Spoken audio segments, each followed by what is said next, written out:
ধরো দুজন সম্পূর্ণ অচেনা মানুষ, দুই আলাদা শহরে দুটো আলাদা আলাদা জীবন কাটাচ্ছে। হঠাৎ একদিন দেখা হলো, আর তারপর বিয়ে। এখন প্রশ্ন হলো, এটা কি শুধুই কাকতালীয় নাকি সত্যিই বিবাহ বিধাতার হাতে? এই প্রশ্নটা শুধু তোমার না, আমাদের সবার।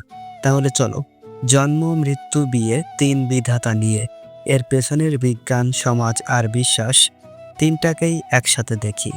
জন্ম আর মৃত্যু সত্যিই কি বিধাতা ঠিক করেন? জন্ম, আমরা জানি না কখন বা কোথায় আমরা জন্ম নেব। মৃত্যু, সেটাও এক রহস্যময়। এই দুইটা জিনিস আমাদের নিয়ন্ত্রণের বাইরে। তাই একে বিধাতার হাতে বলা সহজ, কিন্তু বিয়ে, মনোবিজ্ঞান বলে আমরা যাদের পছন্দ করি তাদের প্রতি আকৃষ্ট হই। সেটা নির্ভর করে আমাদের অভিজ্ঞতা, শৈশব আর ব্যক্তিত্বের উপর। সমাজবিজ্ঞান বলে পরিবার, সংস্কৃতি, অর্থনৈতিক অবস্থা আমাদের বিয়ের সিদ্ধান্তে বড় ভূমিকা রাখে। নিউরোসায়েন্স বলে প্রেমের পেছনে ডোপামিন, অক্সিটোসিন, সেরোটোনিন কাজ করে। তাহলে বিজ্ঞান বলছে বিয়ে আসলে নিজেরই হাতে। তাহলে বিধাতার হাতে কথাটা এলো কোথা থেকে? আসলে এটা এসেছে অভিজ্ঞতা থেকে। অনেক সময় অনেক কাজ সময়ের সাথে মিলে যায়, এমনভাবে যেন মনে হয় এটা বুঝি আগে থেকে লেখা ছিল।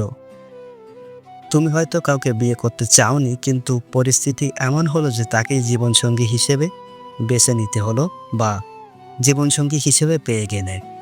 এইসব ঘটনা মানুষকে ভাবায় যে এটা বুঝি বিধাতার ইচ্ছা ছিল, তাই আমার সাথে এমনটাই হয়েছে। কিন্তু বাস্তবতা কি বলে? সত্যি বলতে বিয়ে এমন একটা জায়গা বা এমন একটা জিনিস যেখানে মানুষের ইচ্ছা আর সময়ের খেলা একসাথে চলে। তোমার পছন্দ, তোমার সিদ্ধান্ত, আর সেই সঙ্গে কিছু অপ্রত্যাশিত পরিস্থিতি সব মিলে বিয়ের গল্পটা তৈরি করে। তাই কেউ বলে তুমি ঠিক সময়ে ঠিক জায়গায় ছিলে বলেই সেটা হয়ে গেছে। কিন্তু বিয়ে কি আসলেই বিধাতার হাতে নাকি আমাদের হাতে? উত্তরটা হয়তো মাঝামাঝি। তবে একটা কথা বলা ঠিক, যে বিয়ে তোমার জীবনের গল্প বদলে দেয় সেটা গল্পের মতোই অবিশ্বাস্য হয়। আশা করি তুমি তোমার প্রশ্নের উত্তর পেয়ে গেছো। তোমার কি মনে হয়, আসলে কি বিবাহ মানুষের হাতে নাকি ঈশ্বরের?